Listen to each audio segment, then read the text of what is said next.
আমাদের পূর্ব প্রসঙ্গে আমরা আবার মনোনিবেশ করি। এ পর্যন্ত হয়ে গেল তাই ভাগবতের মাহাত্ম্য। নৈমিষারণ্যে বসে সুতমুনি যখন ভাগবত প্রবচন আরম্ভ করেছিলেন, তখন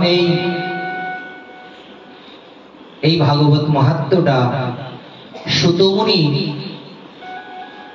সৌনক মুনি অর্থাৎ ৮৮,০০০ ঋষি মুনিকে যখন শ্রবণ করিয়েছেন, তখন তাদের ভাগবত শোনার জন্য আরো তীব্র উৎকণ্ঠা বেড়েছে।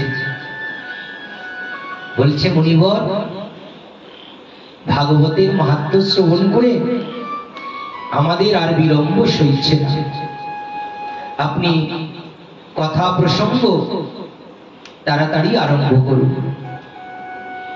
তখন সুতমুনি শ্রী গুরুদেবের শ্রীচরণ স্মরণ করে তাই ভাগবতের প্রথম স্কন্ধকে প্রণাম জানিয়ে ক্রমে ক্রমে বিভিন্ন প্রসঙ্গ মুনিগণকে শ্রবণ করিয়েছেন এবং বলছেন, আজ আমার জীবনটাও আমি সার্থক বলে মনে করছি যে দীর্ঘ এত বছর হয়ে গেল গুরুদেবের শ্রীমুখে ভাগবত কথা শ্রবণ করেছিলাম, কিন্তু এ পর্যন্ত তেমন সশ্রদ্ধ শ্রোতা, যে শ্রদ্ধা সহকারে আমার কথাগুলো শ্রবণ করবে আর পরিবেশটাও অনুকূল হবে, এমন পাইনি।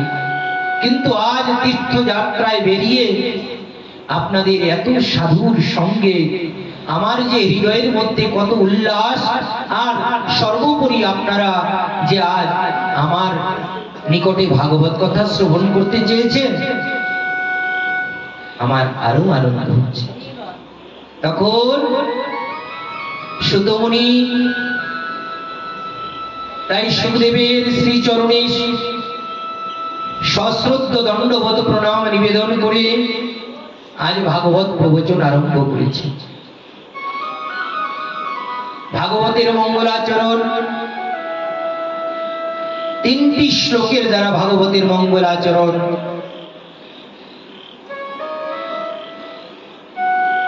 জন্মাদ্যস্য যতোন্নয়াদিতরশ্চ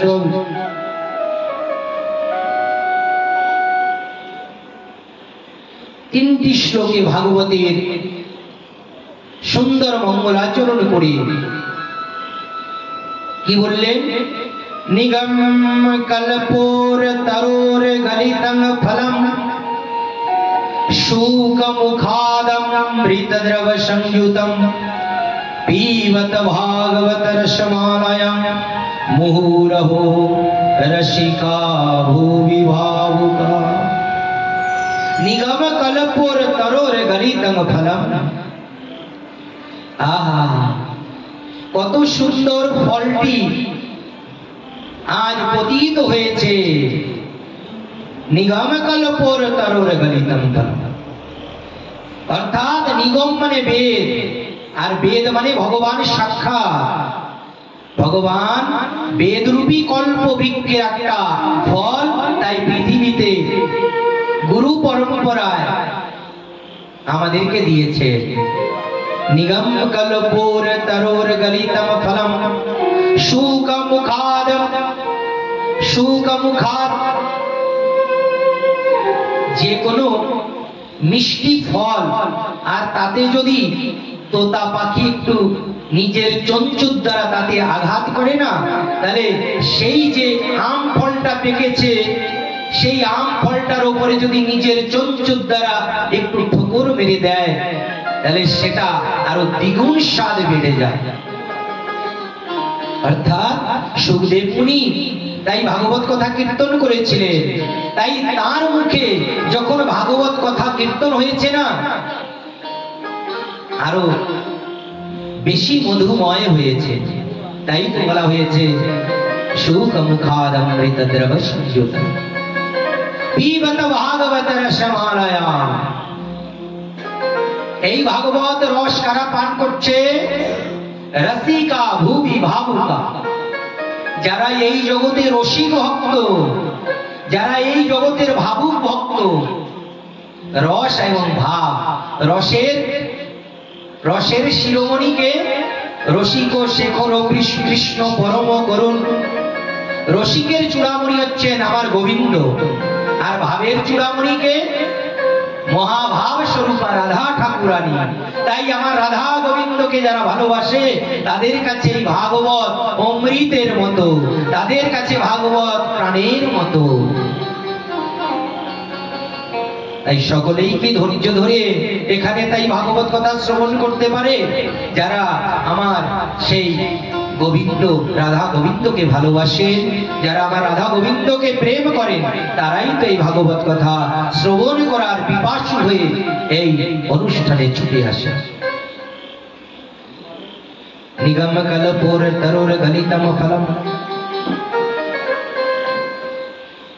नैमिषे अनिमेषेत्रे ऋषय सौनकादयः। नैमिषे अनिमेषेत्रे ऋषय सौनकादयः सत्रम सर्गाय लोकाय सहस्रसममास। সেখানে যারা যজ্ঞের ব্রত নিয়ে তাই যজ্ঞ করছিলেন, তারা সুত মুনির কাছে করজোড়ে প্রশ্ন করছেন, হে মুনিবর, অনেক কথা আপনার কাছে জিজ্ঞাসা আমাদের নেই। অনেক জিজ্ঞাসা কাদের থাকে, অনেক প্রশ্ন কাদের থাকে? যারা ভজন করতে চায় না। আর যারা ভজন জীবনে করতে চায় না, তাদের একটাই প্রশ্ন জীবনে অনেক। তাই আমার গৌর সুন্দরের কাছে যদি কলিযুগে কোনো ভক্ত প্রশ্ন রাখতেন, তাহলে আমার প্রভু গৌর সুন্দর চৈতন্যদেব একটা বাক্যের দ্বারা তার প্রশ্নের সমাধান করে দিতেন। প্রভুকে অনেক কথা বলতেন, প্রভু আপনি একটু বলুন তো, কোন ভজন করব, কোন সাধন করব, কোন দান করব, কোন তপস্যা করব? প্রভু বললেন, যে যুগের যে ধর্ম করহ পালন, কলি যুগের ধর্ম কৃষ্ণ নাম সংকীর্তন। এত কিছু জিজ্ঞাসার কোনো প্রয়োজন নেই। বলে প্রভু সত্যি আপনি অকরুণ করুণা বরুণালয়, যে আপনি নিজ গুণে কৃপা করে আমার মতো পাপীকে, আমার মতো অধমকে আজ দর্শন দিতে আমার গৃহে এসেছেন। যদি প্রভু আপনার আজ্ঞা হয়, আমিও এই বিষয় ছেড়ে আপনার সঙ্গে চলে যেতে চাই। প্রভু কহে, ওই ইচ্ছে বাত মুখে না জানিবে, আর পুনঃ যদি কহ আমায় এথা না পাইবে। প্রভু বলছেন, এই ধরনের কথা যদি দ্বিতীয়বার মুখে উচ্চারণ করো, আমাকে কোনোদিন পাবে না। তাহলে কি করতে হবে প্রভু? আপনি নিজ মুখে আমাকে বলুন। প্রভু বলে, নিজে গৃহে বসে নিরন্তর কৃষ্ণ নাম লইবা,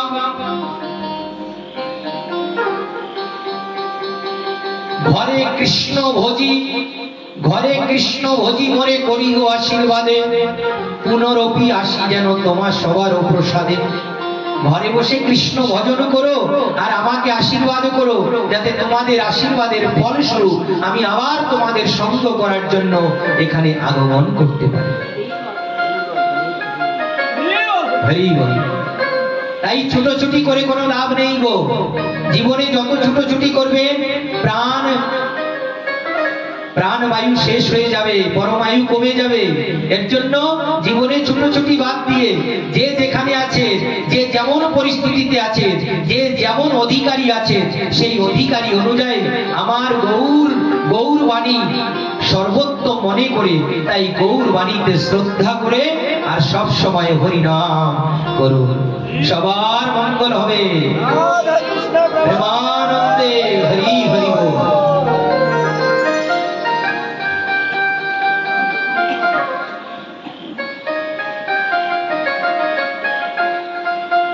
नायहं तिष्ठामि वैकुंठे न योगिनां हृदयेन च मम भक्त यत्र गायन्ति तत्र तिष्ठामि नारद। नारायण দেবর্ষি নারদকে বলছেন, দেবর্ষি নারদ জিজ্ঞেস করেছেন নারায়ণের চরণে, হে নারায়ণ আপনি বলুন তো আপনাকে কেমন ভাবে পাবো, আপনাকে কেমন ভাবে ভক্তি করব? বলে না হাম তিষ্ঠামি বৈকুণ্ঠে। হে নারদ আমি তোমাকে সত্য সত্য বলছি, আমি বৈকুণ্ঠে থাকি না। না হাম তিষ্ঠামি বৈকুণ্ঠে না যোগিনা হৃদয়েন চ। আমার ভক্ত নয় কিন্তু যোগী, যোগের দ্বারা জ্ঞানের দ্বারা আমাকে পেতে চেষ্টা করছে, আমি সেই যোগীর হৃদয়েও বাস করি না। মম ভক্ত যত্র গায়ন্তি, কিন্তু আমার ভক্ত শ্রদ্ধা ভক্তি প্রেম নিয়ে যেখানে আমাকে ডাকছে আমি সেখানে বাস করছি।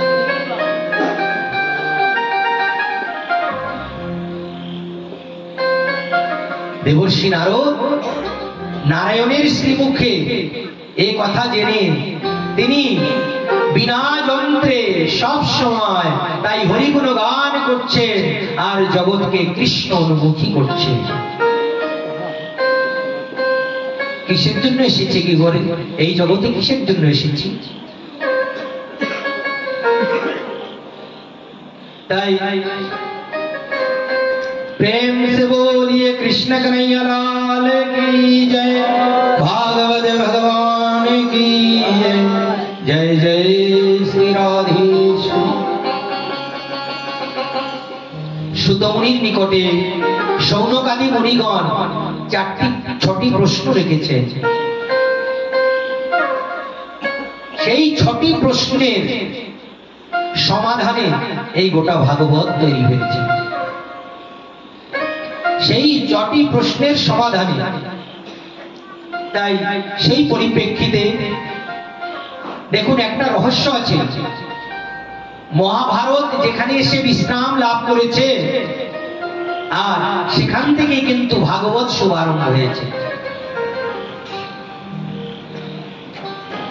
অতৃপ্ত ছিলেন, মহাভারত পাঠ করেও অনেক ভক্তরা সেই প্রেম ভক্তি পাচ্ছিলেন না, তাই তারা ব্যাকুল হয়েছিলেন। তার জন্য তো ব্যাসদেব আজকে ভাগবত রচনা করলেন। গোবিন্দের মাধুর্যময় লীলা, তাই এই ভাগবতে কীর্তন করেছেন। তাই অনেক অনেক অবতারের কথা শুনিয়েছেন। ভগবান যুগে যুগে কত কত অবতার নিয়ে আসে আর এই জগৎকে কৃপা করে। जब जब हुई धर्म की हानि बाढ़ई असुर महाअभिमानी, यदा यदा हि धर्मस्य ग्लानिर्भवति भारत अभ्युत्थानं धर्मस्य तदात्मानं सृजाम्यहं परित्राणाय साधूनां विनाशाय च दुष्कृतां धर्म संस्थापनार्थाय संभवामि जुगे जुगे।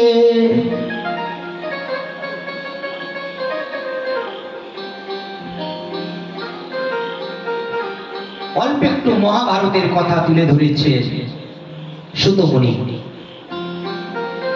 আর কি করেছে, মহাভারতের একটা বিশেষ দুটো পর্ব এই শ্রীমদ্ ভাগবতের মধ্যে তুলে ধরেছে। সেটা হচ্ছে কুন্তি স্তুতি আর বিশ্বদেবীর স্তুতি। কুন্তির স্তুতিতে আজ কুন্তি নিজের ভ্রাতুষ্পুত্রকে বলছে, সত্যি জগতের সকলে জানে যে তুমি আমার ভাইয়ের পুত্র, কিন্তু জগৎ এটা জানে না যে তুমি সবার পুত্র, তুমি সবার স্বামী, আর তুমি সবার গুরু, আর তুমি সর্বস্ব। এই রহস্যটা তুমি আমাকে জানিয়েছ। কুন্তি বলছেন, কৃষ্ণ যতবার জীবনে বিপদে পড়েছি,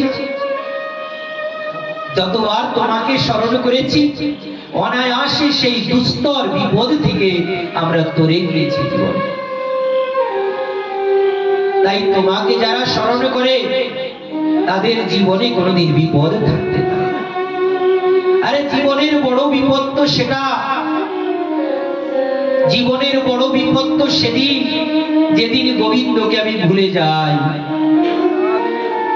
যেদিন গোবিন্দ আমার হৃদয়ের থেকে বিস্মরণ হয়ে যান, এর থেকে বড় বিপদ আর কিছু নেই।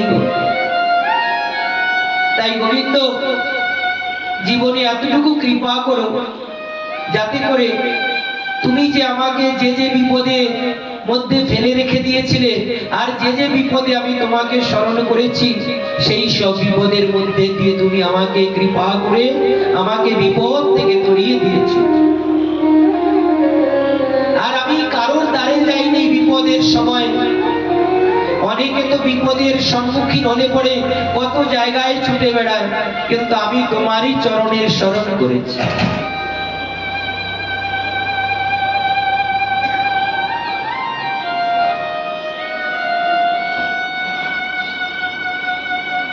कहत हनुमंत विपति प्रभु सोई, जब तब भजन सुमीरन न होई। हनुमान রামচন্দ্রের শ্রীপাদ পদ্মে প্রণাম করে বলছেন যে আপনি যে আমাকে আপনার এত নিকটে রেখেছেন, এটা আমার সৌভাগ্য। তবে আমার জীবনের বড় বিপদের দিন আমি কোনটা মনে করব জানেন গোবিন্দ? হে রাম, আমার জীবনের বড় বিপদ হবে সেদিনই যেদিন আমি ক্ষণিকের জন্য আপনাকে বিস্মরণ হয়ে যাব। একটু গভীর ভাবে চিন্তা করুন যে হনুমান কি বলছে।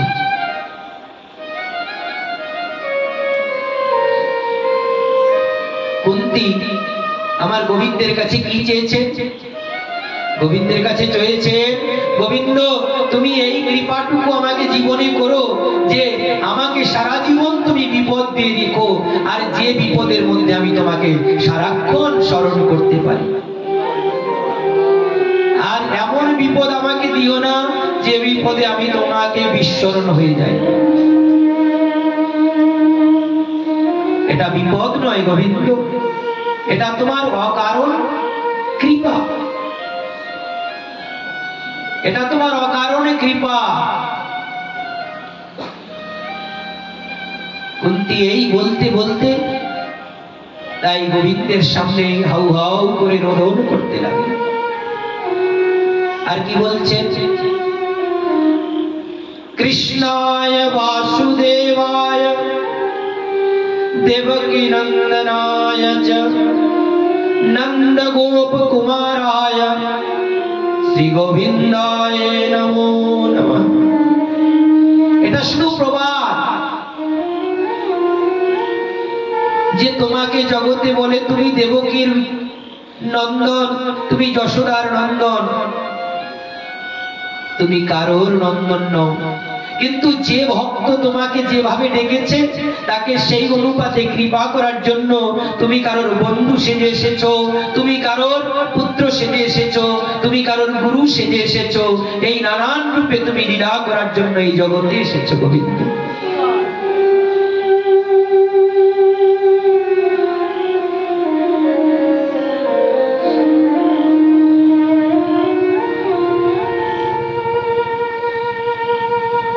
তাই কুন্তী মধুর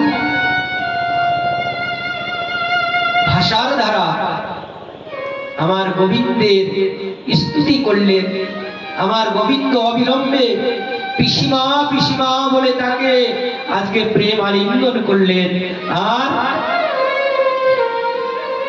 কুন্তী বলল, এই তো গোবিন্দ আমাকে যে জড়িয়ে ধরলেন, তার পক্ষে আমাকে স্থান দিয়েছেন, আমার জীবনটা ধন্য হয়ে গেছে। আমি যাতে জন্ম জন্ম এই ভগবান শ্রীকৃষ্ণের এই পিসিমা হয়ে আসতে।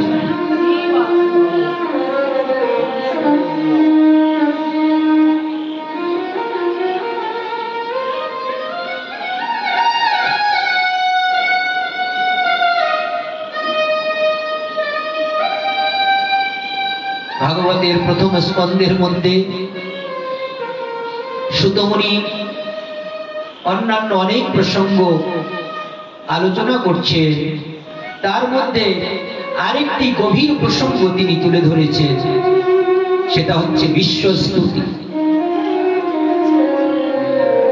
বিশ্বস্তুতি, বিশ্বদেব কেমন ভাবে আমার গোবিন্দের রাতুল চরণ ধ্যান করে আর মহাপ্রয়াণ করেছিলেন।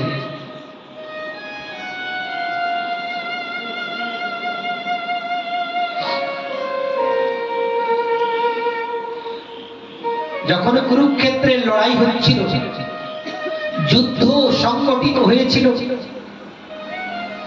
অর্জুন আর দুর্যোধন দুজনে গিয়ে শ্রীকৃষ্ণের সাহায্য প্রার্থনা করলেন। দুজনে যখন একসঙ্গে গিয়েছেন, এবার দুজনে চিন্তা করছেন, তাই তো দুর্যোধন চিন্তা করছে, আমি তো রাজা, আমি কোথায় বসবো? আমি ভগবান শ্রীকৃষ্ণের ওই শিয়রে, ওই মাথার দিকে যে আসনটি রাখা হয়েছে না, আমি ওখানেই বসবো। অর্জুন চিন্তা করছে, না না, আমি মাথার দিক বসবো, আমি গোবিন্দের মাথায় চড়তে চাইব না, আমি জীবনে আমি গোবিন্দের চরণে পড়ে থাকতে চাইব। তাই তিনি গিয়ে চরণের সন্নিধানে বসেছেন। আর শ্রীকৃষ্ণ তখন বিশ্রাম যাচ্ছিলেন। যখনই বিশ্রাম ভঙ্গ হয়েছে, তার হঠাৎ যখনই চোখ মেলেছে, হঠাৎ অর্জুনের ওপরে নজর পড়েছে প্রথম। আচ্ছা, শুয়ে থাকলে কেউ যদি আমার মাথার কাছে বসে থাকে, আমার নজরটা কি তার দিকে যাবে আগে? না, যার যে চরণের দিকে বসে আছে তার দিকে যাবে। অর্জুন আমার গোবিন্দের কাছে প্রার্থনা করছে যে কুরুক্ষেত্রের এই লড়াই এসে উপস্থিত হয়েছে, আপনাকে আমি চাই। অর্জুন যখনই বলেছে, দুর্যোধন বলছে, আমিও আপনার সাহায্য ভিক্ষা করতে এসেছি। বলছে, আমার তো ধর্ম সংকট, আমি একা, আমি কদিকে যাব? তবে একটি কথা, আমার এত অক্ষহীনী সৈন্য আছে, যাদের নাম হচ্ছে নারায়ণী সৈন্য। অর্জুন, হয়তো তুমি নারায়ণী সৈন্য নিয়ে নাও, আর না হলে আমাকে চেয়ে নাও। দুর্যোধন, হয়তো তুমি নারায়ণী সৈন্য নিয়ে নাও, আর না হলে আমাকে নাও। দুর্যোধন মূর্খতা বশত চিন্তা করলো, এত কোটি কোটি নারায়ণী সৈন্য বাদ দিয়ে আমি তোমাকে নিব না। হরি বল, হরি বল। অর্জুন বলছে, গোবিন্দ, আপনি আপনাকে চাই। গোবিন্দ বলছেন, তথাস্তু। তবে আমি নিরস্ত্র থাকবো, আমি কুরুক্ষেত্র লড়াইতে আমি কোনো পক্ষ অবলম্বন করব না, আমি শুধু তোমার রথ হাঁকবো, সারথীর কাজে নিযুক্ত থাকবো। আমার গোবিন্দ সারথীর কাজে নিযুক্ত হয়ে এই প্রতিজ্ঞা করে তাই নেমেছেন যে আমি কুরুক্ষেত্রের লড়াইতে আমি অস্ত্র শস্ত্র ধরব না। আর ভীষ্ম পিতামহ, দ্রোণাচার্য, যত বীর বীর সেনা, তারা ওই বিপক্ষে গিয়ে যোগদান করলেন। ভীষ্ম পিতামহ লড়াই পূর্বে প্রতিজ্ঞা করে নেমেছিলেন যে আমি এই কৃষ্ণকে আমি প্রতিজ্ঞা ভঙ্গ করাবো, অর্থাৎ ইনাকে আমি অস্ত্র ধরাবো, এমন লড়াই করব যে বাধ্য হয়ে উনি অস্ত্র শস্ত্র ধরতে স্বীকার করবেন।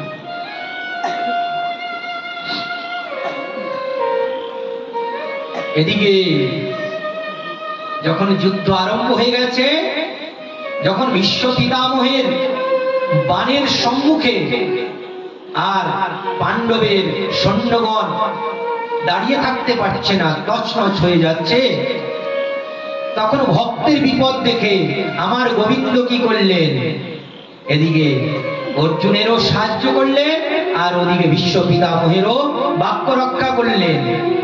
ভগবান সবসময় ভক্তের বাক্যকে মর্যাদা দিয়ে থাকেন। তাই ভগবান কৃষ্ণ চিন্তা করছেন, আমি যদি আমার কথাটাকে ওপরে রেখে দিই তাহলে হবে কি, এই বিশ্ব পিতামহের বাক্য রক্ষা হবে না। তাতে লড়াইয়ের মধ্যে তিনি কি করলেন, যখন দেখলেন পাণ্ডব সৈন্য মারা যাচ্ছে, তখন অর্জুনের রথের চাকা নিয়ে আর বিশ্ব পিতামহের ওপরে ধেয়ে গেলেন। আর যখনই চাকাটা হাতে নিয়ে এমন ভাবে দৌড়িয়েছে, শ্রীকৃষ্ণের উত্তরীয় বস্ত্রখানি তাই মাটিতে গড়াতে আরম্ভ করেছে। কি অপূর্ব দৃশ্য! তাই বিশ্ব পিতামহ তাড়াতাড়ি সরাসন ছেড়ে দিয়ে, ধনুক বাণ দূরে ফেলে দিয়ে আর করজোড়ে আমার গোবিন্দকে প্রণাম করে বলছেন, গোবিন্দ, আমি তো এটাই চাইছিলাম, এমন কোন একটা অলৌকিক রূপ আপনি আমাকে দেখাবেন, আর সেই রূপটাই আমার ধ্যানের বিষয় হবে। এটাই, এই রূপের চিন্তা করতে করতেই আমি জগতের থেকে চলে যাব।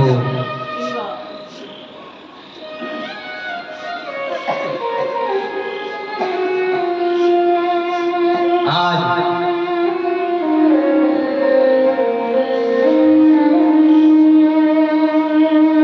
বিশ্ব পিতামহ যখন করজোড়ে দাঁড়িয়ে পড়লেন, পরে যুদ্ধে অর্জুন তাকে সর্বাঙ্গে বাণ বিদ্ধ করে দিয়েছে। আর বাণ বিদ্ধ করে যখন দিয়েছে, বাণ বিদ্ধ অবস্থায় তিনি সেই কুরুক্ষেত্রে পড়ে আছেন, বাণের শয্যার উপরে শুয়ে আছেন। আর শুয়ে শুয়ে কি চিন্তা করছেন, কবে উত্তরায়ণ আসবে, আর কবে গোবিন্দ আমাকে দর্শন দিতে আসবেন, আর আমি প্রাণ ত্যাগ করব। এই চিন্তা করতে করতে সেই শুভ সময় এসে উপস্থিত হলো, অর্থাৎ উত্তরায়ণ এসে উপস্থিত হয়েছে। আর উত্তরায়ণ এসে যখনই উপস্থিত হয়েছে,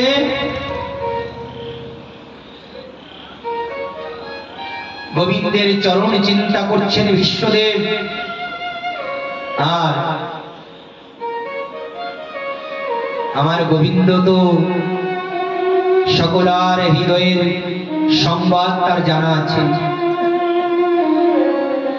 বিশ্বদেব এত আকুল ভাবে আমার গোবিন্দকে ডাকছেন, উত্তরায়ণ এসে গেছে, তিনি প্রাণ ছেড়ে দেবেন। তাই গোবিন্দ আজ হঠাৎ পঞ্চ পাণ্ডবকে বলছেন, পঞ্চ পাণ্ডব চলো, এই যে উত্তরায়ণ এসে গেছে, ওই বিশ্বদেবকে একটু দর্শন দিয়ে আসি। আর যুধিষ্ঠিরের কিছু প্রশ্ন ছিল, সেই প্রশ্নের সমাধান তাই কৃষ্ণ করতে পারেননি। কৃষ্ণ যুধিষ্ঠিরের প্রশ্নগুলো শুনে তিনি নীরবতা বুঝিয়েছিলেন, সদুত্তর দেননি। তাই চিন্তা করেছিলেন কৃষ্ণ যে যুধিষ্ঠিরকে যে যে প্রশ্ন আমার কাছে যুধিষ্ঠির করেছে, এই সব প্রশ্নের সমাধান আমি ওই বিশ্ব পিতামহের দ্বারা করাবো।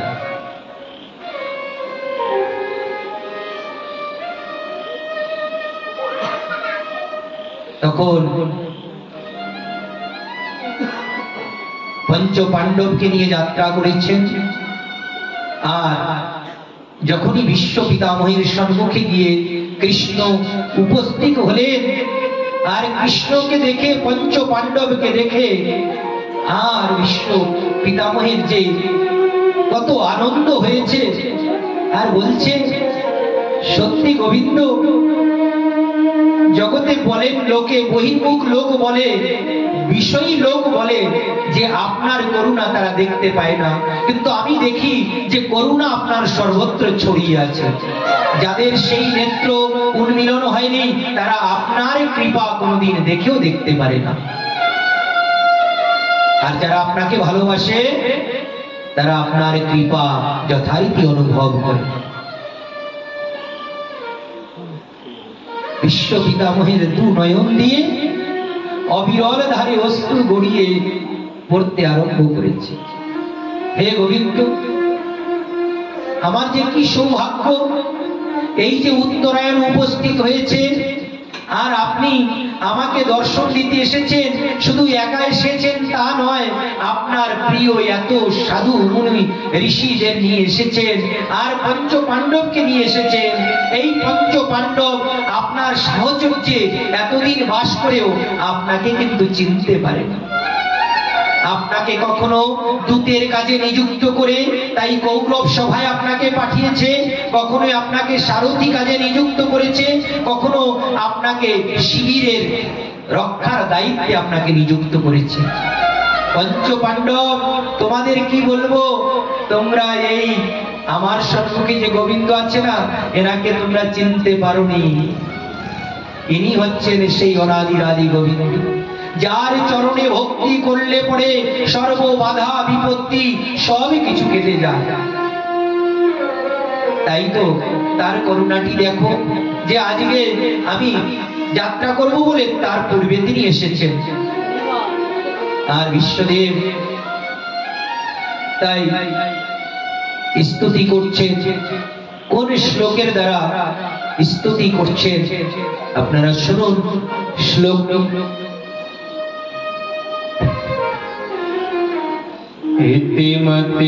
इतिमतिरुपकल्पिता वितृष्णा भगवति सात्वत पुंगवे विभूम्नि स्वसुखमुपगते क्वचित् विहर्तुं प्रकृतिमुपेयुषि यद्भवप्रवाह त्रिभुवन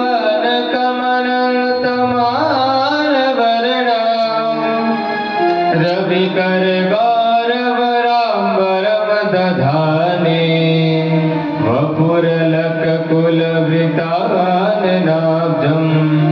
विजय सखेरतिरस्तु मे नवद्या।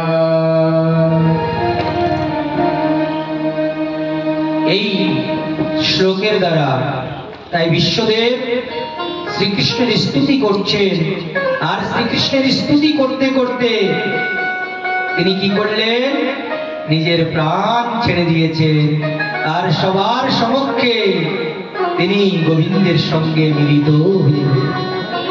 প্রেম সে বলিয়ে ভক্তবৎসল ভগবান কি জয় জয় শ্রী রাধে শ্যাম। এটাকেই বলে अंतकाले च मामेव स्मरण मुक्ता कलेवरम यह प्रयाति मद्भावं याति नास्त्रत्य संशय। अंतकाले च मामेव स्मरण मुक्त्वा कलेवरम। অন্তকালে মৃত্যুকালে যারা গোবিন্দের স্মরণ করতে করতে যেতে পারে, তারা কোথায় চলে যায়, যাকে স্মরণ করছে তার নিকটে চলে যায়।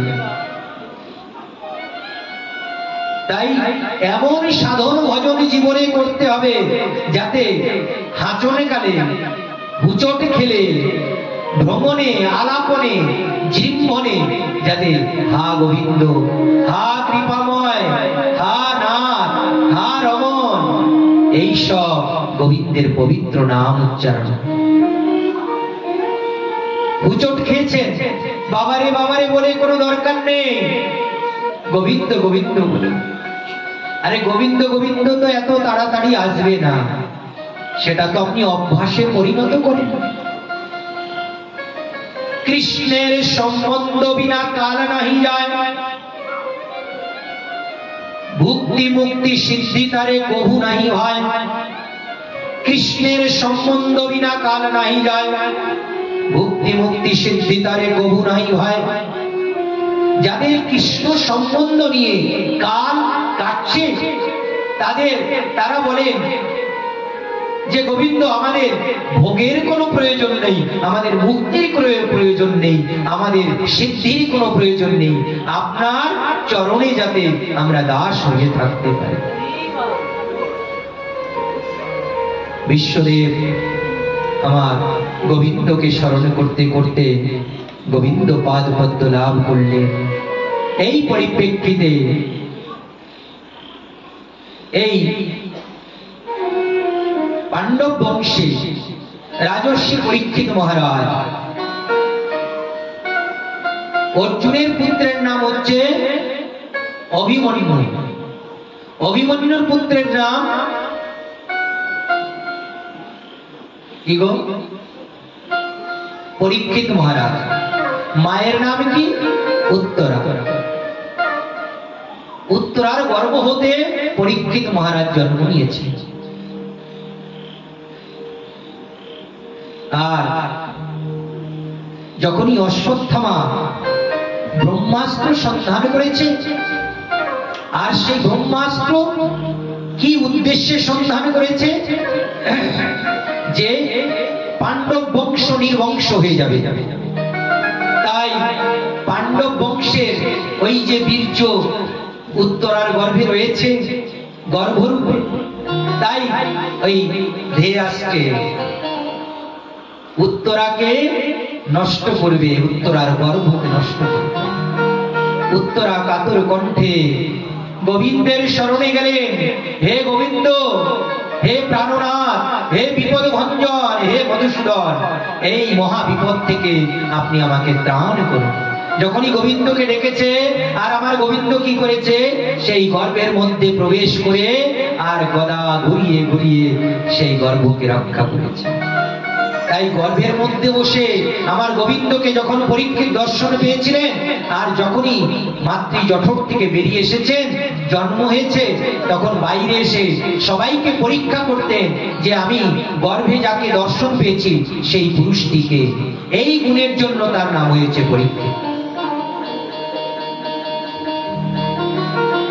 পরীক্ষিতের জন্ম হলো।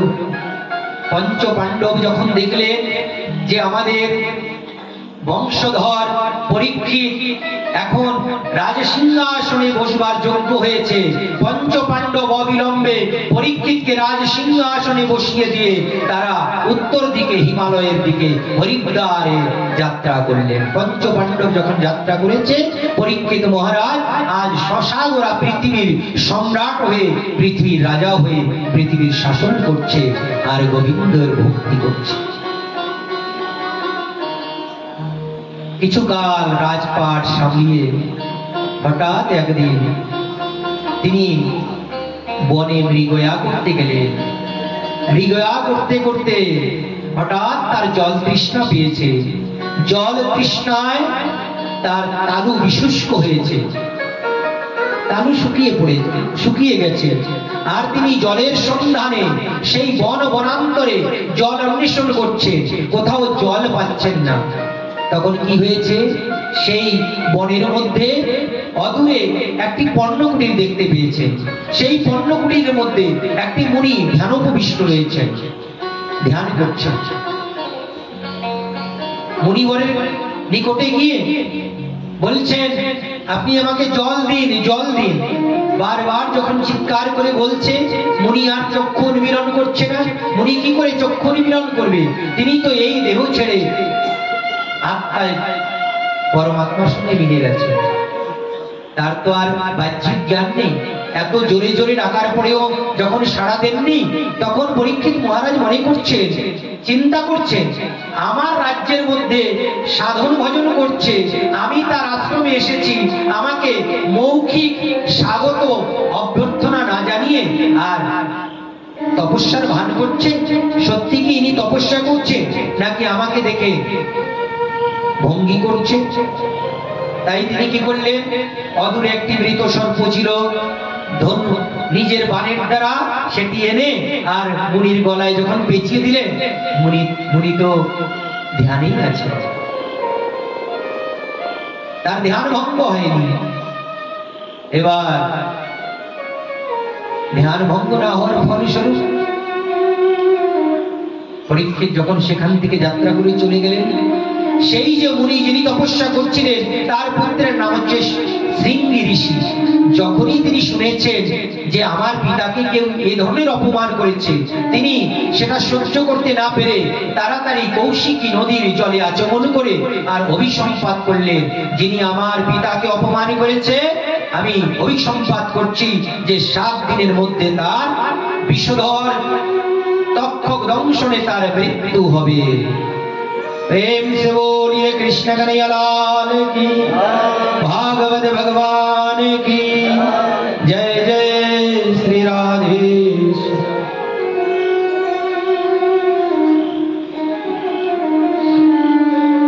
এবার যখনই অভিসম্পাদ করেছে, সেই অভিশাপের কথা যখন পরীক্ষিতের কানে পৌঁছলো, পরীক্ষিত বলছে ঠিকই হয়েছে, এটাও আমার গোবিন্দের কৃপা যে রাজপাট পেয়ে সম্পূর্ণভাবে গোবিন্দকে বিস্মরণ হয়েছিলাম। তাই তো আজ এই অভিশাপের ছলে গোবিন্দ আমার মধ্যে বৈরাগ্য এনে দিয়েছে। আমার আর এই রাজপাটের প্রয়োজন নেই, আমার পুত্র এখনো যোগ্য হয়ে গেছে। তাই পরীক্ষিতের পুত্রের নাম হচ্ছে জন্মেজয়। তাকে রাজ আসনে বসিয়ে দিয়ে আর পরীক্ষিত মহারাজ 7 দিনের মধ্যে, এত স্বল্প অবধির মধ্যে কিভাবে গোবিন্দের চরণ প্রাপ্ত করা যায় তার জন্য তিনি চেষ্টা করতে লাগলেন। আর গৃহ ছেড়ে অবিলম্বে তিনি বেরিয়ে পড়লেন তাপস বেশে। যাত্রা করতে করতে করতে করতে দেখলেন গঙ্গার তীরের মধ্যে অনেক ঋষি মুনিগণ বসে আছেন। তাদের চরণে সাষ্টাঙ্গে দণ্ডবত প্রণাম করে বলছে, তাদের বিদ্যি প্রণিপাতেন পরিপ্রশ্নেন সেবয়া উপদীক্ষন্তে তে জ্ঞানিনঃ তত্ত্বদর্শিনঃ। হে তত্ত্বদর্শী ঋষিগণ, আপনাদের শ্রীচরণে আমার সশ্রদ্ধ দণ্ডবত প্রণাম। আমি একটা বিশাল বিপদের মধ্যে আছি, আর সেই বিপদের ফলস্বরূপ আজ আমি আপনাদের চরণ দর্শন করার সৌভাগ্য পেয়েছি। হে মুনিগণ, আপনারা আমাকে বলুন যে আমি 7 দিনের মধ্যে দিয়ে আমি গোবিন্দের চরণ কিভাবে প্রাপ্ত করব। সেই ঋষিগণ নিজের নিজের মতকে শ্রেষ্ঠ দিয়ে তখন বলছেন, তুমি যোগ করো, কেউ বলছেন দান করো, কেউ বলছেন তপস্যা করো। নানান মুনি নানান মতে কোনোটাই সাব্যস্ত করতে পারলেন না, কোনোই ধার্য করতে পারলেন না যে কোনটা আমি করব। ইতিমধ্যে সুখদেব তাই জন্ম মাত্র সেই যে যাত্রা করেছিলেন, আর যাত্রা করতে করতে আজ সেই পরীক্ষিতের সেই সভার মধ্যে এসে উপস্থিত হলেন। যখনই সকলে দেখলেন সেই সভার মধ্যে উলঙ্গ একজন 16 বর্ষীয় যুবা এসে উপস্থিত হয়েছে, আর ঋষিমুনিগণ দেখলেন যিনি এসেছে তার সর্বশরীরের মধ্যে মহাপুরুষের লক্ষণ বুঝিয়ে আছে। আর মহাপুরুষের লক্ষণ দেখে সকলে ঋষিমুনিগণ দাঁড়িয়ে পড়েছে, আর দাঁড়িয়ে তাকে সাষ্টাঙ্গে দণ্ডবত প্রণাম করে আর তাকে একটা শ্রেষ্ঠ সিংহাসনে বসিয়ে আজ বলছেন, আমাদের কত সৌভাগ্য যে আপনাকে সাধারণ লোক স্মরণ করলে পরে তাদের গৃহ সত্য সত্য পবিত্র হয়ে যায়। আর আপনাকে যদি কেউ নিজ হাতে তাই চরণ জল করাতে পারে, আপনার চরণোদক পান করতে পারে, আর আপনাকে যদি দণ্ডবত প্রণাম করতে পারে, আপনার সান্নিধ্য যদি লাভ করতে পারে, তাহলে তো তার জীবনটা ধন্যতম হয়ে যায়। হরি বল হরি বল। এবার পরীক্ষিত মহারাজ ধীরে ধীরে সুখদেব মুনির চরণের নিকটে গিয়ে বসে সেই অভিশাপের আদ্যপান্ত বিবরণ তাকে শুনিয়েছেন। আর তখনই সুখদেব মুনি বলছেন, পরীক্ষিত তুমি চিন্তা করো না, তোমার কাছে 7 দিনের সময় বচিয়ে আছে। এখন খট্টাঙ্গ বলে যিনি রাজা ছিলেন, তিনি মুহূর্তের মধ্যে আর গোবিন্দের পাদপদ্ম লাভ করেছিলেন। সেই পরিপ্রেক্ষিতে তোমার কাছে এখনো 7 দিন অবধি রয়েছে। জীবনে যা চলে গেছে তার জন্য খেদ করো না, যা গেছে তা গেছে ভাই। একটু সব সময় যে কথাটা স্মরণ করে মনের মধ্যে বৈরাগ্য আসে না, সেই চিন্তাগুলো করবেন গো। তাই তো মহাদেব কোথায় কোথায় ঘুরে বেড়ায় গো? শ্মশানে ঘুরে বেড়ায়। শ্মশানে গেলে মানুষের দিব্য বৈরাগ্য থাকে সবসময়। ওই লাশ জ্বলতে থাকে, আর লাশ যত সময় একটা জ্বলতে থাকে না, সেখানে যত লোক সেই লাশকে দাহ করতে গিয়েছে তারা ওটা দর্শন করলে পারে তাদের মনটা পরিবর্তন এসে যায়। বলে না, সত্যি আমারও তো জীবনে এমন আসবে, আমার পিতা চলে যাবে, আমার মা চলে যাবে, আমি চলে যাব, সবাই চলে যাবে। তাহলে এই বৃথা সময় না খুঁয়ে একটু ভজন করি। সবার এই দেহের শেষ পরিণতি কি? এই দেহের শেষ পরিণতি বিষ্ঠা, না হলে ভস্য, আর না হলে পোকা। এছাড়া এর আর কোনো অন্য গতি হবে না। যদি অজ্ঞাত কোনো জায়গায় মরে যায়, যদি বনে গিয়ে মারা যায়, তাহলে হিংস্র পশুরা আপনার দেহটাকে খেয়ে ফেলবে। আর যখন তারা খাবে তখন বিষ্ঠা হয়ে বেরিয়ে যাবে। আর যদি কেউ এই মানব সমাজের মধ্যে নিজের আত্মীয় বান্ধবের মধ্যে যদি কেউ দেহ ত্যাগ করতে পারে, তাহলে তার অন্ত্যেষ্টি ক্রিয়া দশম সংস্কার হবে তার। আর দশম সংস্কারের পরে দাহ করা হবে, আর ছাইতে পরিণত হয়ে যাবে, ভস্ম। আর যদি এই দেহটাকে মাটিতে পুঁতে দেওয়া হয়, তাহলে এক গাদা পোকায় এটাকে খেয়ে নেবে। এই শরীরের জন্য তাই অন্য কোন জীবকে কষ্ট দিয়ে এই শরীরকে পোষণ করা, এটা কি কোনো ধার্মিক, কোন সনাতনী? যারা জীবনে সাধু সঙ্গ করেছে তারা কি করতে পারে? এগুলো অপকর্ম।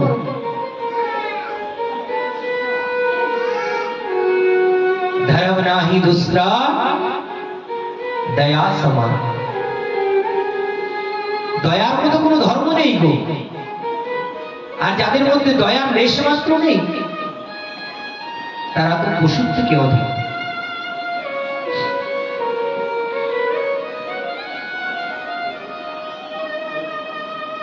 তাই পরীক্ষিত মহারাজকে সান্ত্বনা দিয়েছে, পরীক্ষিত তুমি অনুশোচনা করো না, তোমার কাছে এখনো 7 দিন বিদ্যমান রয়েছে। আর এই 7 দিনের মধ্যে তোমাকে এমন অমৃত বাণী শ্রবণ করাবো, যে অমৃত বাণীর জন্য, শ্রবণ করার জন্য দেবতারা পর্যন্ত লালায়িত থাকে, কিন্তু তাদের ভাগ্যে এই কথা, তাদের ভাগ্যে হয় না। সেই কথা আমি তোমাকে শ্রবণ করাবো। পিতা বড় কৃপা করে আমাকে অমৃত দিয়েছে। আর তাও কি স্বর্গের অমৃত? না না, পরামৃত, ভাগবতামৃত দিয়েছে। আর সেই ভাগবতামৃত তুমি যদি পান করতে পারো, তাহলে তোমার মুক্তি হয়ে যাবে।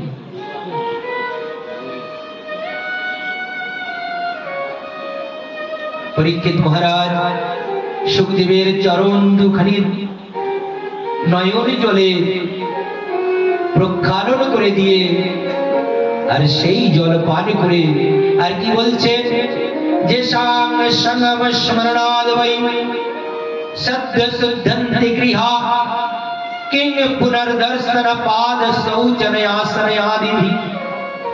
চরণ দুখানি ধুয়ে দিচ্ছে আর বলছেন, এই চরণ কি কারোর ভাগ্যে আছে? আমার যে কত জন্মের ভাগ্য যে এই চরণের আমি স্পর্শ করতে পারছি, আর এই চরণের ওপরে আমি শ্রদ্ধা সহকারে জল অর্পণ করতে পারছি। যে সঙ্গ সঙ্গ স্মরণাদ বৈ সদ্য শুদ্ধন্তি গৃহা কিং পুনর্দর্শন পাদ শৌচন আসন আদি। চরণ প্রক্ষালন করে দিয়ে সাষ্টাঙ্গে দণ্ডবোধ প্রণাম করে, আর তাই আজকে সুখদেব বলছেন, তুমি সুস্থ হয়ে ভাগবত কথা শ্রবণ। আর সুখদেব মুনি আজ যথারীতি তার ভাগবত প্রবচন এখানেই আরম্ভ করলেন। আর প্রথমেই তাকে ব্রহ্ম এবং নারদ সংবাদ শুনিয়েছে। তাই পরীক্ষিত আর সুখদেবের সমাগমে আমরা একটু ভাব একটা শ্রবণ করি। আসুন সংগীতের মাধ্যমে আমরা সুখদেব এবং পরীক্ষিতের সমাগমের একটা ভাব শ্রবণ করি। প্রেম সে বলিয়ে পরীক্ষিত মহারাজ কি। সুখদেব की जय हो। भागवत भगवान की जय।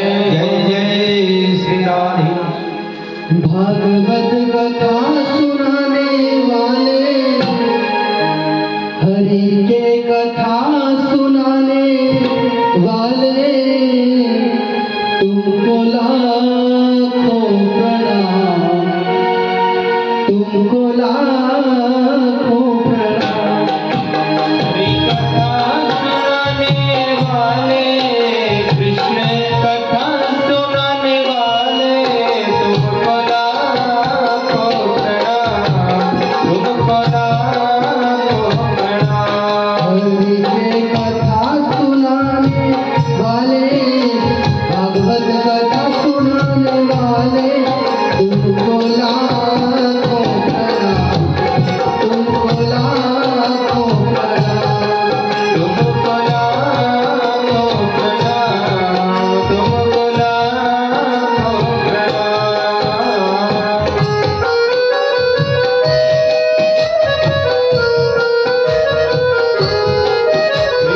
श्री सुदेव महाराज की जय हो। राधे हरि।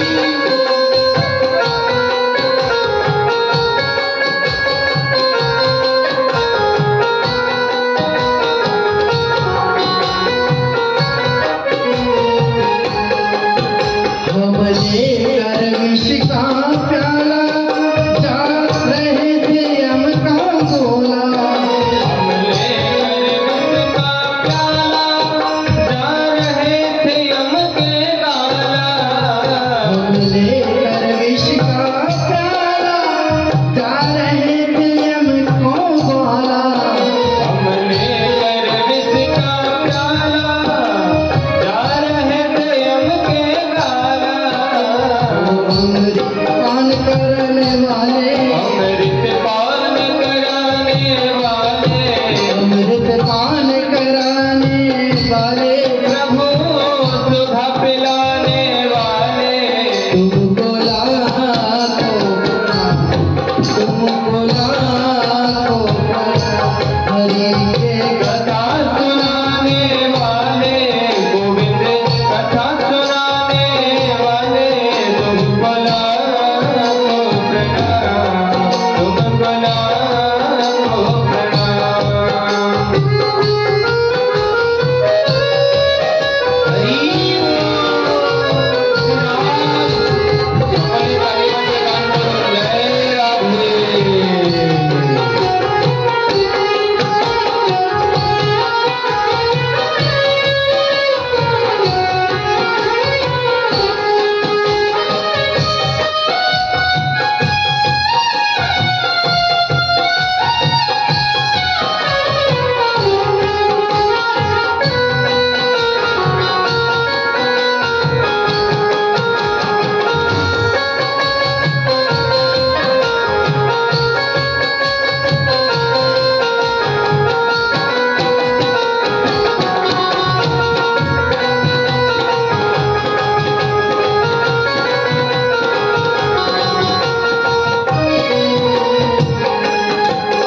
हम पार तेरा क्या पावे, बस शीश झुकाए गावे।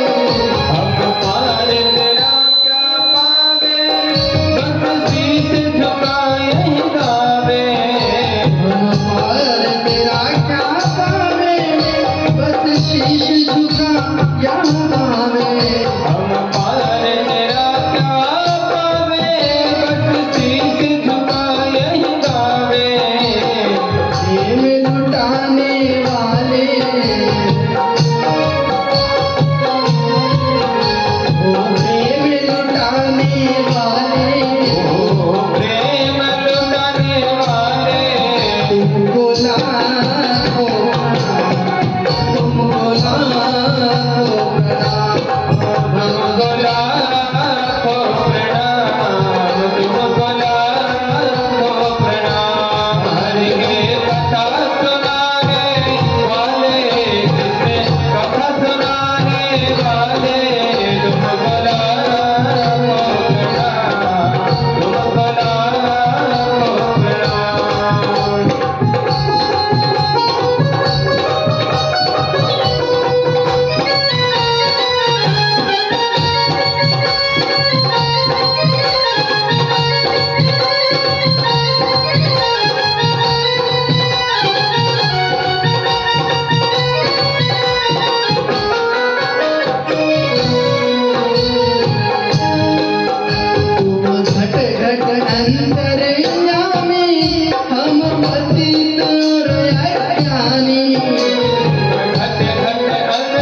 महाराज की। प्रेम से बोलिए भक्तवत्सल भगवान की, भागवत भगवान की, निताय गौर हरि बोल। हरि कथा सुनाने वाले, कृष्ण कथा सुनाने वाले, तुम्हें लाखों प्रणाम। এই জগতে সব কিছুর থেকে ঋণ মুক্ত হওয়া যায়, কিন্তু যারা কৃষ্ণ প্রেম জগতে বিতরণ করেন, যারা কৃষ্ণ কথা বিতরণ করেন, তাদের আপনি যত টাকাই দিন না কেন, কিন্তু তার কাছে আপনি ঋণ মুক্ত হতে পারবেন।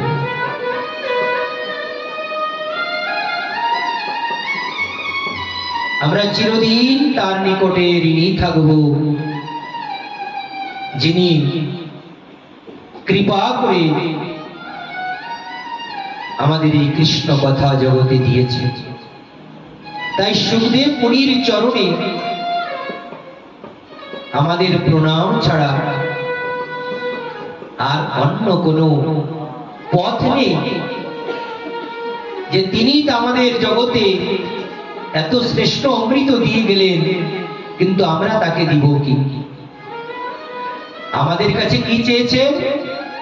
তোমরা শুধু আমি যে বাণীগুলো উচ্চারণ করেছি, তোমরা যদি মনোযোগ সহকারে শ্রবণ করতে পারো, তাহলেই আমার পরিশ্রম সার্থক হয়ে যাবে, আর আমার পরিশ্রম সফল হয়ে যাবে। তাই পরীক্ষিত মহারাজ বড় আনন্দ সহকারে তার চরণ দুখানি প্রক্ষালন করে দিয়ে, আর সেই জল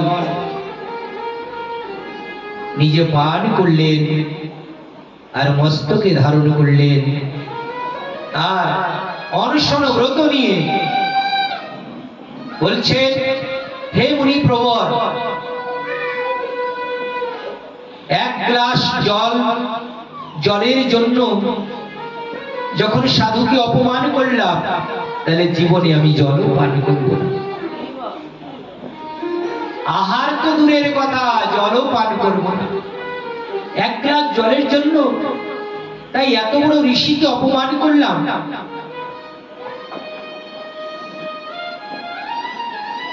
বৈষ্ণবের অপমান যে গ্রামে যে দেশে হয়, একজনের দোষে সর্বদেশ হয় ক্ষয়। তার প্রত্যক্ষ প্রমাণ আছে। কলিযুগে আমার গৌর সুন্দর যাদের যাদের বৈষ্ণব অপরাধ ছিল, তাদেরকে প্রেম ভক্তি দেননি। এ পর্যন্ত যে মায়ের পর্যন্ত বৈষ্ণব অপরাধ হয়েছিল, সেই সচী মাকে পর্যন্ত প্রেম দেননি।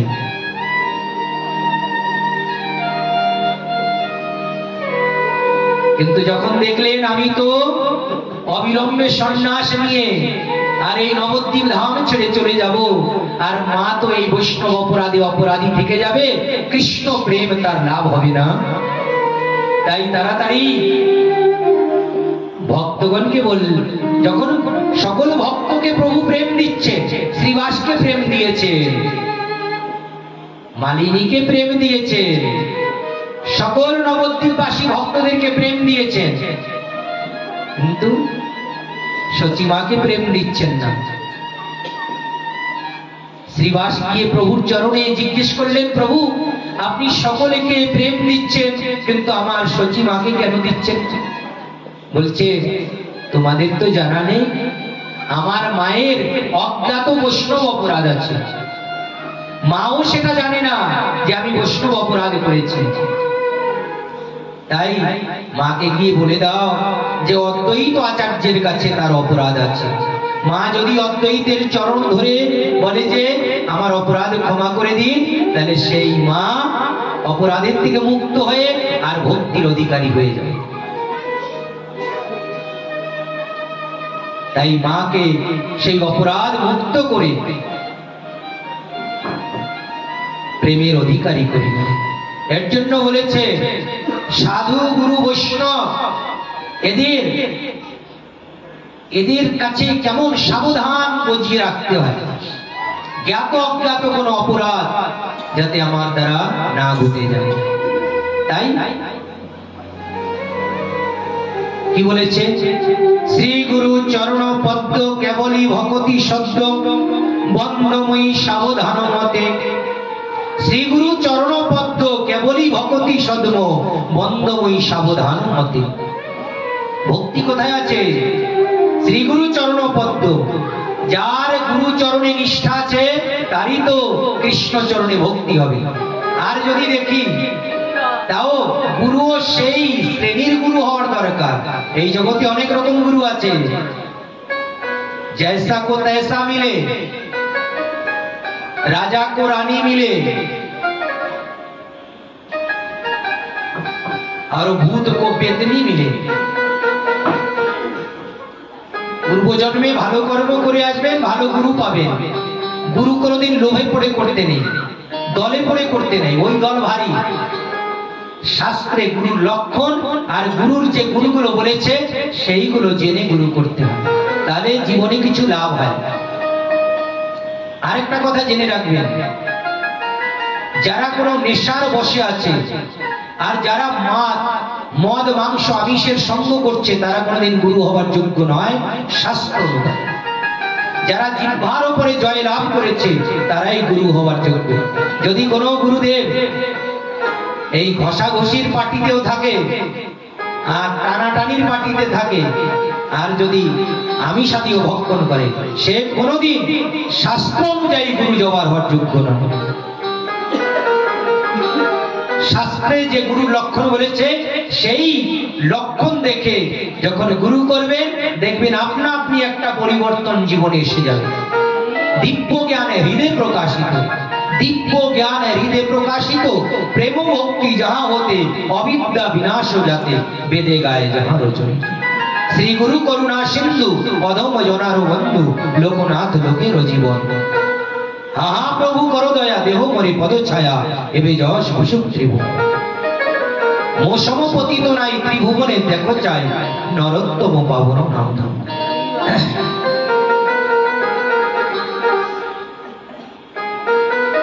আর এই সব কথার উপরে যাদের আস্থা নেই, যাদের বিশ্বাস নেই, যদি জীবনে চলতে হয় তাহলে সাধু সঙ্গ করুন।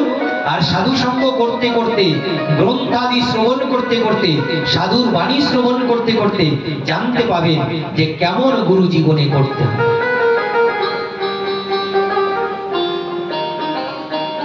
गुरु करो जाने के और पानी पियो छाने के। गुरु करो जाने के। যাই হোক, অনেক প্রসঙ্গ। এবার সুখদেব মুনি তার ভাগবত প্রবচন আরম্ভ করেছেন। অনশন ব্রত নিয়ে আজ রাজর্ষি পরীক্ষিত মহারাজ সুখদেব মুনির সম্মুখে বসে অবিরত ভাগবত কথা শ্রবণ করছে আর দুনয়ন দিয়ে পরীক্ষিতের অশ্রুধারা প্রবাহিত হচ্ছে। গোবিন্দের লীলা চরিত্র শুনে তিনি চিন্তা করছেন, কোথায় কোন বিষয়ে কূপের মধ্যে এতদিন পড়েছিলাম, গোবিন্দ আরো আগে কেন আমাকে সাপ মুনির দ্বারা সাপ দেওয়াই, যদি আগে আমাকে সাপগ্রস্ত করে দিত তাহলে গোবিন্দের লীলা শ্রবণ করতাম। এই লীলার মধ্যে যে কত প্রেম আছে তা কে জেনেছে? हरि कथा सुनी नहीं जे काना अहि रंद्र भवन समाना।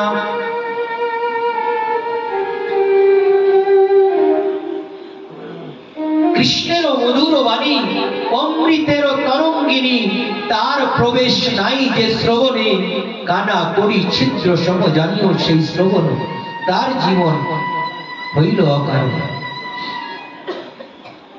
কৃষ্ণেরও মধুর চরিত, কত সুন্দর কৃষ্ণ কথা। যে কীর্তন করে তারও কত আনন্দ হয় যখন শ্রোতা সশ্রদ্ধ এটা শ্রবণ করে। কৃষ্ণ কথাই তো আমাকে সব কিছু ভুলিয়ে দিতে পারে। আর কোনো জায়গা নেই, কোনো স্থান নেই যেখানে গেলে আপনি মায়ার থেকে দূরে থাকতে পারবেন। কৃষ্ণ সূর্য সম, মায়া হয় অন্ধকার। আর যেখানে কৃষ্ণ কথা সেখানে মায়া নাহি, মায়ার অধিকার। যেখানে কৃষ্ণ কথা আছে সেখানে মায়া আসতেই পারবে না।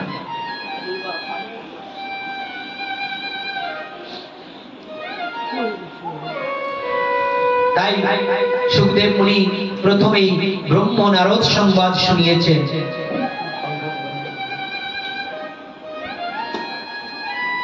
ব্রহ্ম নারদ সংবাদ শুনিয়েছেন। ব্রহ্মার কাছে প্রশ্ন করেছেন, দেবর্ষি নারদ, হে পিতা, আপনাকে দেখে মনে হয় যে আপনারও উপরে আরেকজন আছে। আমি তো এতদিন মনে করতাম আপনি অনেক সর্বেশ্বর, সর্বারাধ্য আপনি, কিন্তু আপনাকেও দেখা যায় যে আপনিও কারো অপেক্ষা করছেন। বলছে, হ্যাঁ বৎস, আমরা সকলেই সেই বিধিবদ্ধ পশুর মতো তার আজ্ঞা পালন করছি। একটা গরুকে নিজের বশে করতে গেলে নাকাল দিতে হয়, আমরাও গোবিন্দের নাকালের মধ্যে রয়েছি, দড়ি তার হাতে রয়েছে। আর সেই গোবিন্দের আজ্ঞা কেউ অমান্য করতে পারে। আমি তো তারই আরাধনা করি, আর তিনার আরাধনায় আমি তার আরাধনা যখন করেছি তিনি তখন আমাকে এই ভাগবত অমৃত দিয়েছিলেন। अहमेवाशमेवाग्रिरण्यदि यद् सदसद् परमं पश्चादं यदित्यजोऽवशिष्येत् सोऽस्म्यहम् ऋते अर्थं यत् प्रतीयेत् न प्रतीयेत् च आत्मनि तद्विद्यात्मनो मयं यथा भासो यथा तमः यथा महान्ति भूतानि भूतेषु चावस्थेषु प्रविष्टानि तथा तेषु न तेषाम् एतावद्देव जिज्ञासं तत्र जिज्ञासुमयात्मनः अन्यव्यातिरेकं यत् स्यात् सर्वत्र सर्वदा। আমি পরমাত্মার আরাধনা করে আমি নারায়ণের কাছে এই ভাগবত পেয়েছিলাম, যা এখন তোমাকে আমি শোনালাম। আর এই ভাগবত পেয়ে আমি সৃষ্টি শক্তি লাভ করেছিলাম। তাই তোমাকেও বলছি, সেই পরম আরাধ্য ভগবান নারায়ণের আরাধনা করো। এই জগতে সর্বশ্রেষ্ঠ হচ্ছে अकाम सर्वकाम मोक्ष काम उदारधि तीव्रेण भक्ति योगेन यजते पुरुषं परम। परम पुरुष नारायणের আরাধনা করলে তার সর্বপ্রকার মঙ্গল হয়। তাই তুমিও সেই নারায়ণের আরাধনা করো। আর এই দ্বিতীয় স্কন্ধের মধ্যে ভগবান ব্রহ্মা দেবর্ষি নারদকে ভাগবতের 10 লক্ষণ কীর্তন করে শুনিয়েছেন। अत्र सर्गो विसर्गस्य स्थानं पोषणमुदयं मन्नन्तरे साधुकथा निरोध मुक्तिराश्रयः दशमश्च विशुद्धार्थ नवानि लक्षणम्। भागवतेर 10টি লক্ষণ, স্বর্গ বিসর্গ স্থান পোষামতি মন্বন্তর ঈশানুকতা নিরোধ মুক্তি আর আশ্রয়। আশ্রয় লইয়া ভজে তারে কৃষ্ণ নাহি ত্যাজে আর সব মনে অকারণ। তাতে কৃষ্ণ ভজে করে গুরুর সেবন মায়াজাল ছুটে পায় কৃষ্ণের চরণ। আশ্রয় করিয়া বন্ধ শ্রী গুরুর চরণ যাহা হতে মিলে ভাই কৃষ্ণ প্রেমরম। যারা গুরু আশ্রয় করে কৃষ্ণ ভজন করছে, গুরুর সেবা করছে, কৃষ্ণের ভজন করছে, তারা অবিলম্বে মায়ার সংসার হইতে মুক্ত হয়ে আর গোবিন্দের চরণে স্থান পেয়ে যাবে। তাদের ঠাঁই কোথায় হবে? গোবিন্দের চরণে হবে। এর জন্য গুরু হচ্ছেন সেব্য আর ভগবান হচ্ছেন আরাধ্য। ভগবানকে আরাধনা করতে হয়। গুরু হচ্ছেন সেব্য, গুরু আমাকে পথ দেখিয়েছেন, এর জন্য গুরুর শ্রেষ্ঠতা আছে।